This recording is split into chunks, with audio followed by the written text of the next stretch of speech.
ಧರ್ಮ ಸಂಶೋಧನಾ ಕೇಂದ್ರ ಕೊಡಮಾಡುವ ಪೆರೂರು ರುಕ್ಕು ಪೂಜಾರ್ತಿ, ಬಾಗಿ ಪೂಜಾರ್ತಿ, ಲೆಚ್ಚು ಪೂಜಾರ್ತಿ ನೆನಪಿನ ಸಾವಿತ್ರಿಬಾಯಿ ಫುಲೆ ಪ್ರಶಸ್ತಿ ಪ್ರದಾನ ಸಮಾರಂಭವು ಕರಾವಳಿ ಲೇಖಕಿಯರ ಮತ್ತು ವಾಚಕಿಯರ ಸಂಘದ ಆಶ್ರಯದಲ್ಲಿ ನಡೆಯಿತು. ಪ್ರಶಸ್ತಿ ವಿಜೇತರಾದ ಸುಧಾ ನಾಗೇಶ್ ಅವರು ಮಾತನಾಡಿ, ಸಾವಿತ್ರಿಬಾಯಿ ಫುಲೆಯವರು ಎವರೆಸ್ಟ್ ಆದರೆ ನಾನು ಒಂದು ದಿಣ್ಣೆಯಷ್ಟೇ ಎಂದು ಹೇಳಿದರು.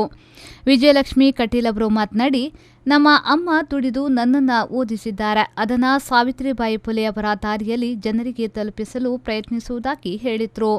ಪೆರೂರು ಜಾರು ಮೊದಲಿಗೆ ಎಲ್ಲರನ್ನ ಸ್ವಾಗತಿಸಿದ್ರು. ಅಧ್ಯಕ್ಷತೆ ವಹಿಸಿದ್ದ ಜ್ಯೋತಿ ಚೇಳ್ಯಾರವರು ಮಾತನಾಡಿ, ಶಿಕ್ಷಣ ಪಡೆಯುವುದು ಅಪರಾಧ ಎಂದು ತಿಳಿದಿದ್ದ ಕಾಲಘಟ್ಟದಲ್ಲಿ ಸಾವಿತ್ರಿಬಾಯಿ ಫುಲೆಯವರು ಓದಿದ್ದಲ್ಲದೆ ಶಿಕ್ಷಣ ಸಿಗದವರಿಗೆ ಓದು ಬರಹ ನೀಡಿದ್ರು. ಓದಿನ ಮೂಲಕ ಅವರು ಶೋಷಣೆಯನ್ನ ಪ್ರಶ್ನಿಸುವುದನ್ನು ಕಲಿತರು. ವೈಚಾರಿಕ ಗಟ್ಟಿತನ ಜ್ಯೋತಿಬಾ ಮತ್ತು ಸಾವಿತ್ರಿಬಾಯಿ ಫುಲೆಯವರ ಸಾಮಾಜಿಕ ವಿಚಾರವಾದದ ಅಡಿಪಾಯವಾಗಿದೆ.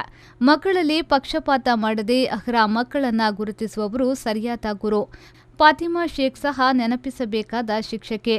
ನನ್ನ ಹೆತ್ತವರು ಮನೆಯಲ್ಲಿ ಹೋರಾಡಿ ನನಗೆ ಓದಿಸಿದ್ದು ನನ್ನನ್ನು ಈ ಮಟ್ಟದಲ್ಲಿ ನಿಲ್ಲಿಸಿದೆ ಎಂದರೆ ಸಾವಿತ್ರಿಬಾಯಿ ಫುಲೆಯಂತವರ ತ್ಯಾಗ ಅದಕ್ಕೆಲ್ಲ ಕಾರಣ ಎಂದು ಜ್ಯೋತಿ ಚೇಳ್ಯಾರವರು ಹೇಳಿದರು. ಅರುಣಾ ನಾಗರಾಜ್ ಅವರು ಕಾರ್ಯಕ್ರಮವನ್ನು ನಿರೂಪಿಸಿದ್ರು ಮತ್ತು ಸುಜಾತಾ ಕೊಡ್ಮಣ್ ಅವರು ವಂದಿಸಿದ್ರು. ಬ್ಯೂರೋ ರಿಪೋರ್ಟ್, ವಿ4 ನ್ಯೂಸ್, ಮಂಗಳೂರು.